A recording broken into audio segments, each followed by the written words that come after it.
Livro O Poder do Sangue de Jesus, de Andrew Murray. Capítulo 9. A vitória pelo sangue. Ele, pois, o venceram por causa do sangue do Cordeiro e por causa da palavra do testemunho que deram, e mesmo em face da morte não amaram a própria vida. Apocalipse 12:11. Durante milhares de anos houve um conflito tremendo pela posse da humanidade, entre a velha serpente que desviou os homens e a semente da mulher. Frequentemente parecia que o reino de Deus viera em poder.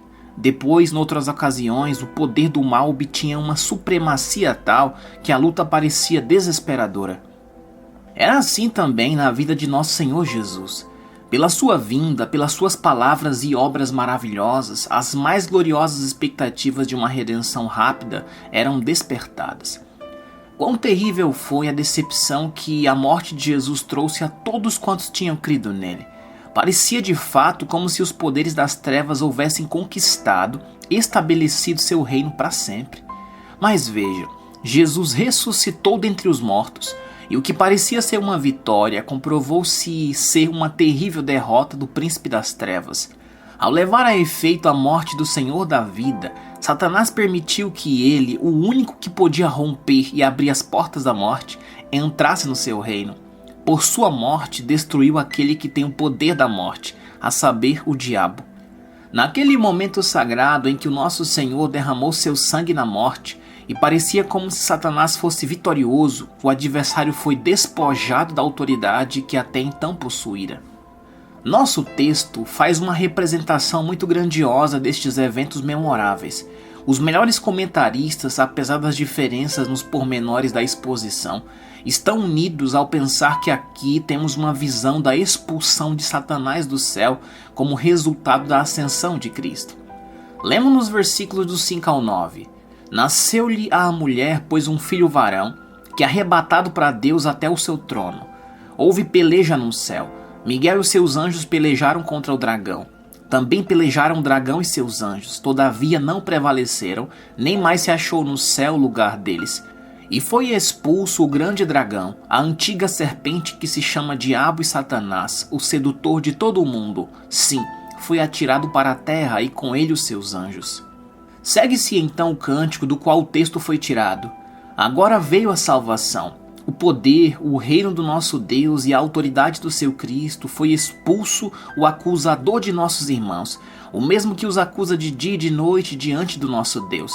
Eles, pois, o venceram por causa do sangue do Cordeiro e por causa da palavra do testemunho que deram, e mesmo em face da morte não amaram a própria vida.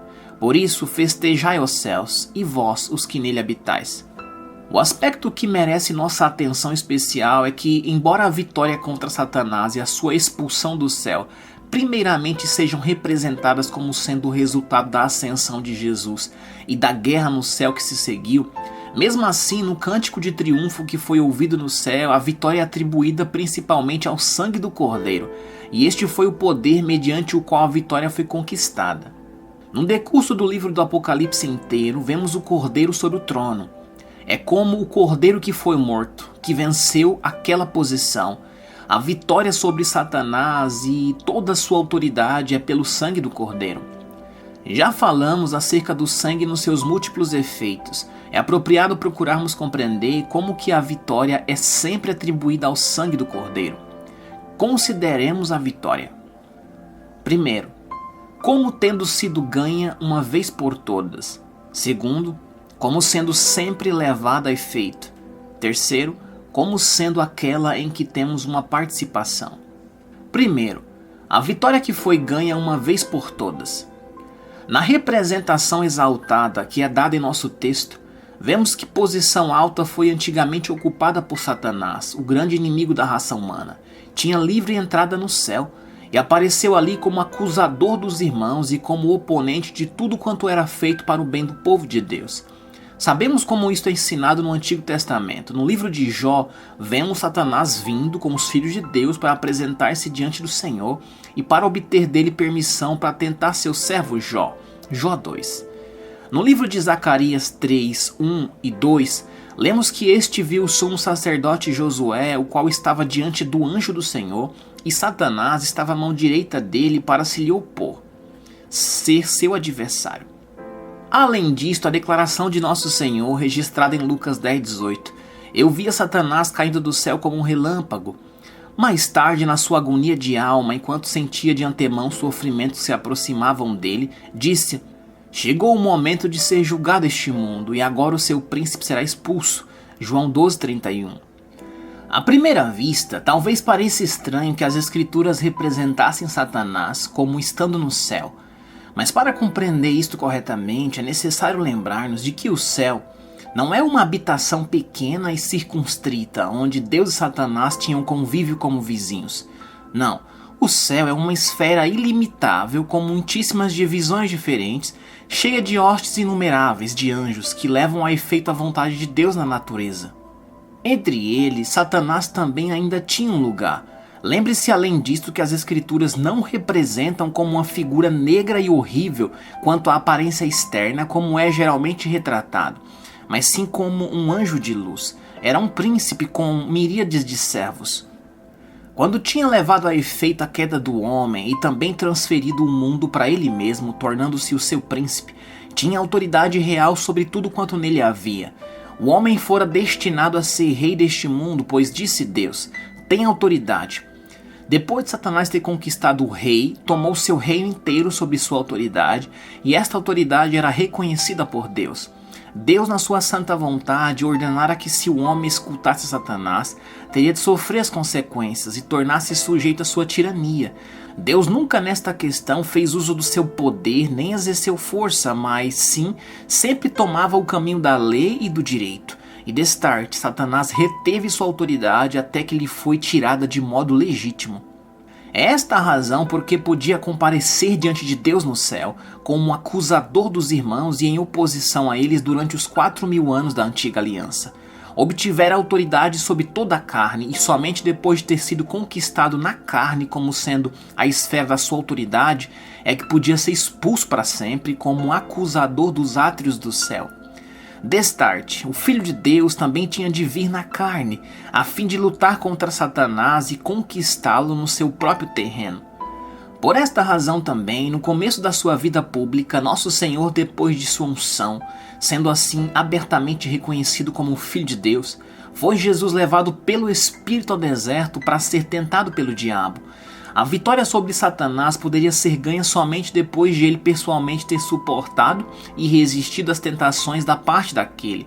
Mas até mesmo esta vitória não foi suficiente. Cristo veio a fim de que, por sua morte, destruísse aquele que tem o poder da morte, a saber, o diabo. O diabo tinha aquele poder da morte por causa da lei de Deus. Aquela lei o instalara como carcereiro dos prisioneiros dela. A Escritura diz: o aguilhão da morte é o pecado, e a força do pecado é a lei. A vitória sobre Satanás e a sua expulsão não poderia ocorrer até que as exigências justas da lei fossem perfeitamente cumpridas. O pecador deve ser liberto da força do pecado antes de poder ser liberto da autoridade de Satanás. Foi mediante a sua morte e o derramamento do seu sangue que o Senhor Jesus cumpriu as exigências da lei. Incessantemente a lei tinha declarado que o salário do pecado é a morte. A alma que pecar, esta morrerá. Por meio do ministério típico do templo, pelos sacrifícios com o derramamento do sangue e a aspersão do sangue, a lei previra que a reconciliação e a redenção poderia ocorrer somente mediante o derramamento de sangue. Como nosso fiador, o Filho de Deus nasceu sob a lei, obedeceu a ela de modo perfeito, resistiu às tentações de Satanás no sentido de retirar-se debaixo da sua autoridade. Entregou-se de livre vontade para suportar o castigo do pecado. Não deu ouvidos à tentação de Satanás no sentido de recusar o cálice do sofrimento. Quando derramou seu sangue, já tinha dedicado a sua vida inteira até o próprio fim ao cumprimento da lei. Quando a lei tinha sido perfeitamente cumprida desta maneira, a autoridade do pecado de Satanás foi levada ao fim. Por isso a morte não podia segurá-lo. Pelo sangue da eterna aliança, Deus tornou a trazer dentre os mortos a Jesus nosso Senhor.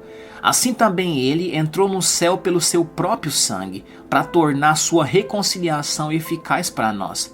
O texto nos dá uma descrição notável do resultado glorioso do aparecimento de nosso Senhor no céu. Lemos acerca da mulher mística. Nasceu-lhe, pois, um filho varão que há de reger todas as nações com cetro de ferro. E o seu filho foi arrebatado para Deus até o seu trono.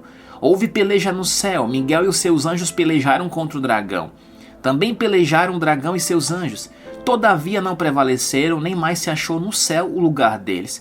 E foi expulso o grande dragão, a antiga serpente que se chama Diabo e Satanás, o sedutor de todo o mundo. Sim, foi atirado para a terra e com ele os seus anjos. Segue-se o cântico de vitória em que ocorrem as palavras do nosso texto. Eles, pois, o venceram por causa do sangue do Cordeiro. No livro de Daniel, lemos acerca de um conflito anterior entre este Miguel, que estava do lado do povo de Deus, Israel, e os poderes mundiais que se opunham.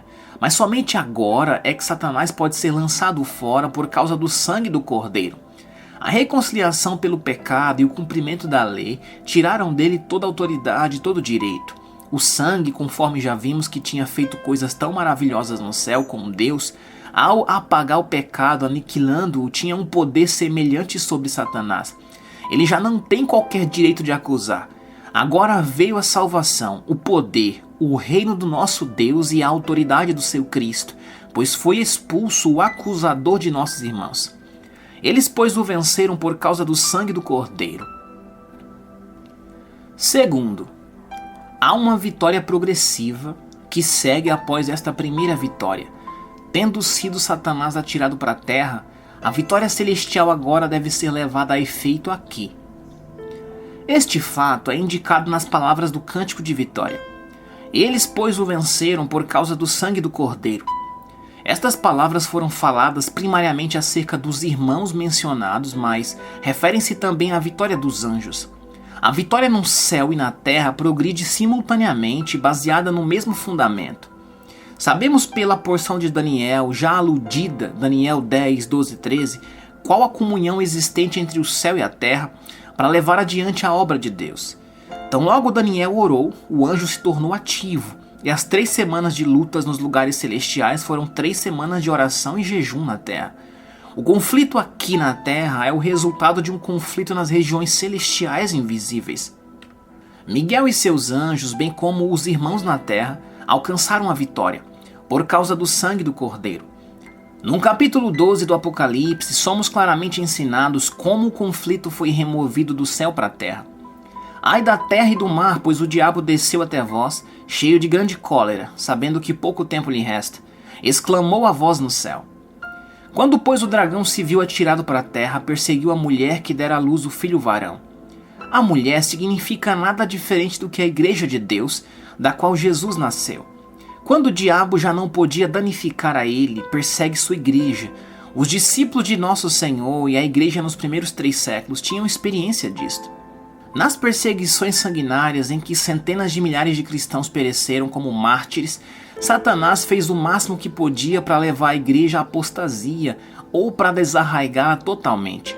Mas no seu sentido integral, a declaração de que o venceram por causa do sangue do Cordeiro e por causa da palavra do testemunho que deram, e mesmo em face da morte não amaram a própria vida, aplica-se aos mártires. Depois dos séculos de perseguições, vieram à igreja séculos de descanso e de influência mundana. Satanás experimentara em vão a força. Mediante o favor do mundo, talvez tivesse sucesso melhor. Na igreja conformada ao mundo, tudo ficou sendo cada vez mais escuro, até que na Idade Média a apostasia romana chegou ao seu clímax. Mesmo assim, durante todas essas eras, havia não poucos que, no meio da miséria espiritual que os cercava, combatiam o bom combate da fé, e pela piedade das suas vidas e do seu testemunho ao Senhor, foi estabelecida muitas vezes a declaração: eles, pois, o venceram por causa do sangue do Cordeiro, e por causa da palavra do testemunho que deram, e mesmo em face da morte, não amaram a própria vida. Este não era o menor poder secreto mediante o qual, através da bendita reforma, a autoridade poderosa que Satanás ganhara na igreja foi derrubada. Eles, pois, o venceram por causa do sangue do Cordeiro.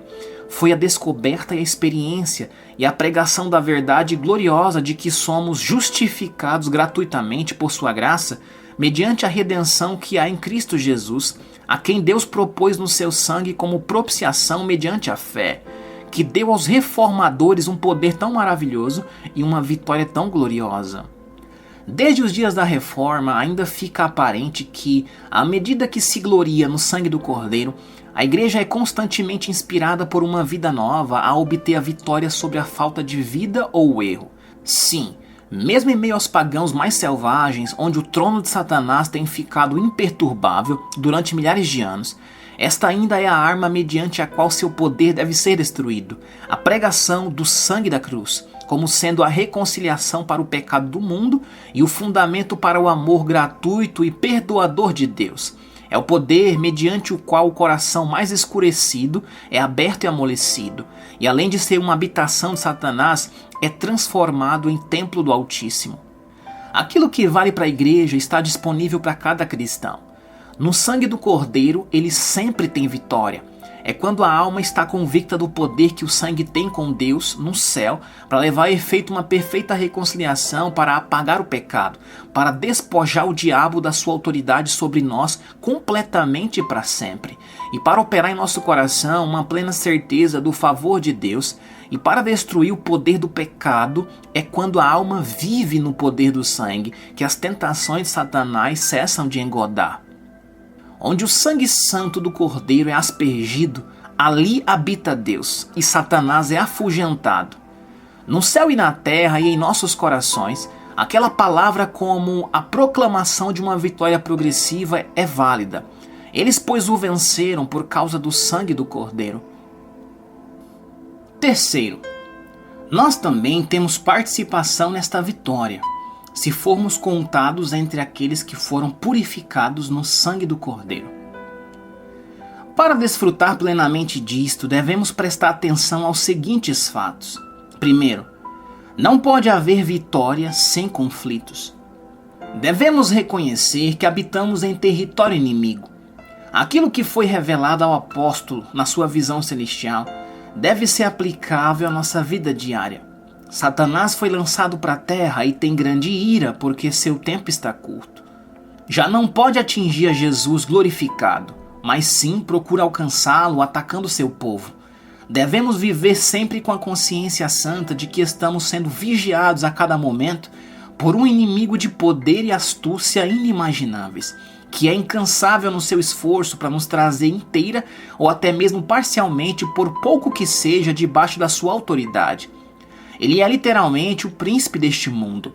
Tudo o que há no mundo está disposto a servir a ele e sabe como fazer uso disso nas suas tentativas para levar a igreja a ser infiel ao Senhor dela e para inspirá-la com o seu espírito, o espírito do mundo.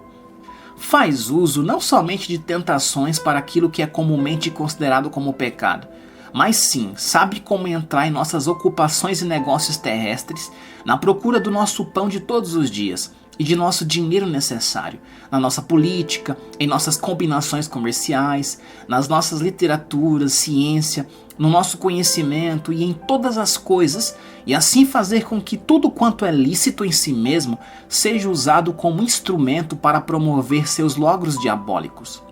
O crente que deseja compartilhar da vitória sobre Satanás por causa do sangue do Cordeiro deve ser um lutador, deve esforçar-se para entender o caráter do seu inimigo, deve permitir que seja ensinado pelo Espírito através da palavra sobre as artimanhas secretas de Satanás, que são chamadas nas Escrituras as profundezas de Satanás, mediante as quais tão frequentemente cega e engana os homens. Deve saber que esta luta não é contra carne e sangue, mas sim contra os principados e potestades, contra os dominadores deste mundo tenebroso, contra as forças espirituais do mal nas regiões celestes. Efésios 6:12. Deve dedicar-se de toda maneira, e custe o que custar, a continuar a luta até a morte. Somente então é que poderá participar do cântico da vitória.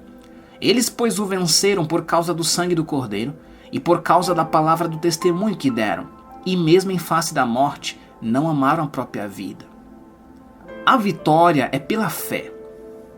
Esta é a vitória que vence o mundo, a nossa fé. Quem é que vence o mundo, senão aquele que crê ser Jesus, o Filho de Deus? 1 João 5, 4 e 5. Disse Jesus: No mundo passais por aflições, mas tende bom ânimo, eu venci o mundo. Satanás é um inimigo já conquistado. Ele não tem nada, absolutamente nada, por direito, para dizer a quem pertence ao Senhor Jesus. Pela descrença ou por minha ignorância do fato de que tenho uma participação na vitória de Jesus, ou por abrir mão da minha segurança deste fato, posso voltar a dar a Satanás uma autoridade sobre mim que de outra forma não possui. Mas quando eu sei por uma fé viva que estou unido com o Senhor Jesus e que o próprio Senhor habita em mim e que Ele mantém e continua em mim aquela vitória que Ele ganhou, então Satanás não tem poder sobre mim. A vitória por causa do sangue do Cordeiro é o poder da minha vida. Somente esta fé pode inspirar coragem e alegria na luta. Ao pensar no poder terrível do inimigo, na sua vigilância insone, na maneira segundo o qual tomou posse de tudo na terra, mediante o qual pode tentar-nos, poderia muito bem ser dito, conforme alguns cristãos pensam, que a luta é severa demais. Não é possível viver sempre debaixo de semelhante tensão. Aquela vida seria impossível. Isto é perfeitamente verdadeiro no caso de nós, em nossa fraqueza, termos de enfrentar o inimigo ou lograrmos a vitória pela nossa própria força. Mas não somos conclamados a fazer assim. Jesus é o vencedor, de modo que apenas precisamos ter nossa alma cheia de visão celestial de Satanás, sendo expulso do céu por Jesus, cheia de fé no sangue pelo qual o próprio Jesus venceu e da fé de que Ele mesmo está conosco para manter o poder e a vitória do seu sangue. Então nós também somos mais que vencedores por meio daquele que nos amou. Esta vitória da fé está em comunhão com o sangue do Cordeiro. A fé não é meramente um pensamento do qual tomo posse, uma convicção que me possui. É uma vida. A fé traz a alma para o contato direto com Deus e com as coisas invisíveis do céu, mas acima de tudo, com o sangue de Jesus. Não é possível crer na vitória sobre Satanás mediante o sangue, sem eu mesmo estar inteiramente submetido ao poder do sangue. A crença no poder do sangue desperta em mim um desejo de ter uma experiência do seu poder em mim mesmo. Cada experiência do seu poder torna a crença na vitória mais gloriosa. Procure entrar mais profundamente na perfeita reconciliação com Deus que é sua. Viva constantemente exercendo fé na segurança de que o sangue purifica de todo pecado. Entregue-se para ser santificado e aproximado de Deus pelo sangue. Que este seja seu alimento e poder vivificantes. Você terá assim uma experiência ininterrupta sobre Satanás e suas tentações. Aquele que, como sacerdote consagrado, anda com Deus, dominará como um rei que conquistou Satanás.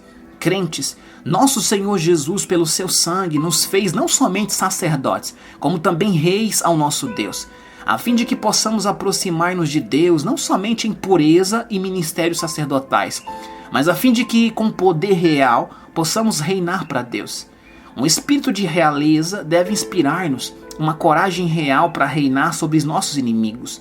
O sangue do Cordeiro deve ser cada vez mais um sinal e um selo, não somente da reconciliação para toda a culpa, como também da vitória sobre todo o poder do pecado. A ressurreição e a ascensão de Jesus e a expulsão de Satanás foram resultados do derramamento do seu sangue. Em você também a aspersão do sangue abrirá o caminho para o pleno gozo da ressurreição com Jesus e de estar assentado com Ele nos lugares celestiais. Mas uma vez, portanto, eu o conclamo a abrir inteiramente seu ser à entrada do poder do sangue de Jesus.